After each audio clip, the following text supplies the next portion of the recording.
ઝઘડિયા તાલુકાના રાનીપુરા ગામે આવેલી કિંજલ કેમિકલ કંપની સામે ખેડૂતોનો રોષ ફરી એકવાર સામે આવ્યો છે. કંપનીમાંથી કેમિકલ વેસ્ટ છોડાતા કેળાના પાકને ભારે નુકસાન થયું હોવા છતાં 1 માસ બાદ પણ કાર્યવાહી ન થતા ભોગ બનનાર ખેડૂતો દ્વારા નાયબ કલેક્ટરને આવેદનપત્ર પાઠવી યોગ્ય કાર્યવાહી અને વળતરની માંગ કરવામાં આવી છે. ઝઘડિયા તાલુકાના રાનીપુરા ગામે આવેલી કિંજલ કેમિકલ કંપનીમાંથી ગત 7 જુલાઈના રોજ મોટા પાયે કેમિકલ વેસ્ટ બહાર નીકળતા કંપનીની બાજુમાં આવેલા ખેતરોમાં ઉભેલા કેળાના પાકને ભારે નુકસાન થયું હતું. આ ઘટનાને 1 માસ જેટલો સમય વીતી ગયો હોવા છતાં કોઈ કાર્યવાહી કે વળતર નહીં મળતા ખેડૂત સંજય દેસાઈ સહિત અન્ય ખેડૂતો દ્વારા ઝઘડિયાના નાયબ કલેક્ટરને આવેદનપત્ર પાઠવવામાં આવ્યું છે. ખેડૂતોના જણાવ્યા મુજબ છેલ્લા 3 વર્ષથી કંપની દ્વારા કેમિકલ યુક્ત વેસ્ટ ખેતરોમાં છોડવામાં આવે છે, જેના કારણે પાક ઉપરાંત ખેતીની જમીનની ફળદ્રુપતા અને ઉત્પાદન ક્ષમતા પણ ઘટી રહી છે. ગત મહિનાની ઘટનામાં અંદાજે 1500 થી 2000 કેળના થડને નુકસાન થયું હોવાનું રજૂઆતમાં જણાવ્યું છે. આ મામલે મામલતદાર, જીપીસીબી પોલીસ, ખેતીવાડી વિભાગ, બાગાયત કચેરી તેમજ જિલ્લા કલેક્ટર સમક્ષ અનેક રજૂઆતો કરવામાં આવી હતી. જિલ્લા સ્વાગત કાર્યક્રમમાં જીસીપી દ્વારા નુકસાન અંગે હકારાત્મક અહેવાલ આપવામાં આવ્યો હોવાનો દાવો કરવામાં આવ્યો છે, છતાં ખેડૂતોને આજ દિન સુધી કોઈ વળતર મળ્યું નથી. ખેડૂતોએ વધુમાં આક્ષેપો કર્યા છે કે કંપની દ્વારા કરજણ કેનાલની અંડરગ્રાઉન્ડ લાઇન ઉપર ગેરકાયદેસર બાંધકામ અને સરકારી જમીન પર દબાણ કરવામાં આવ્યું છે. આ દબાણ દૂર કરવા અને જરૂરી કાર્યવાહી માટે સંબંધિત વિભાગોને અગાઉ નોટિસ આપવાની વાત કરી છે. ખેડૂતોએ માંગ કરી છે કે પાક અને જમીનને થયેલા નુકસાનનું યોગ્ય મૂલ્યાંકન કરી કંપની પાસેથી વળતર આપવામાં આવે. તમામ રજૂઆતોનો નિકાલ ન થાય ત્યાં સુધી કંપનીનું લાયસન્સ રિન્યુઅલ સ્થગિત રાખવામાં આવે તેમજ સરકારી જમીન અને કરજણ કેનાલ પર થયેલા ગેરકાયદેસર દબાણ દૂર કરી કંપની સામે કાયદેસરની કાર્યવાહી કરવામાં આવે. મારું નામ સોહિલકુમાર હરેશભાઈ દેસાઈ છે. જાતે હું એડવોકેટ ને ખેડૂત છું.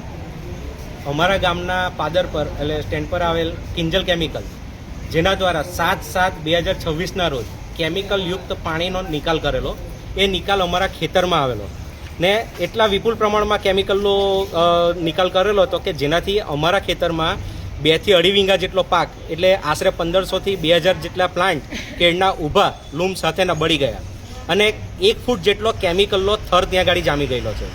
એ બાબતે અમે જે તે સમયે મામલતદાર શ્રી, નાયબ કલેક્ટર સાહેબ શ્રી, પોલીસ અધિકારી શ્રી, ખેતીવાડી વિભાગ, જીપીસીપી કચેરી, સ્વાગત પ્રોગ્રામ, પછી બાગાયત કચેરી તમામને અમે લેખિત અરજી કરેલી હતી. તેમ છતાંય ફક્ત જીપીસીપીએ એમના રિપોર્ટ લઈ અને હકારાત્મક નિકાલ કરી સ્વાગત પ્રોગ્રામમાં રજૂ કરેલ, પણ ત્યારબાદની કોઈ પ્રક્રિયા કરેલ નથી. અમને જે કંઈ નુકસાન થયેલું છે એ નુકસાનનું હજી વળતર માટેની કોઈ પ્રક્રિયા કરવામાં આવેલી નથી.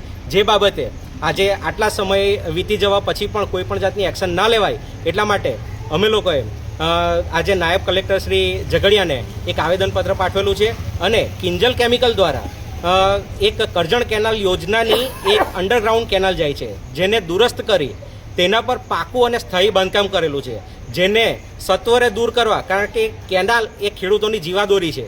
તો એનાથી જે ખેડૂતોના હિતને નુકસાન થયેલું છે, જે નુકસાન ભરપાઈ કરવા તેમજ ખેડૂતોના હિત રક્ષક બની એમનું આ અવૈધ દબાણ છે તે દૂર કરવામાં આવે એ બાબતનું આજે અમે પ્રાંત સાહેબને આવેદન આપેલું છે.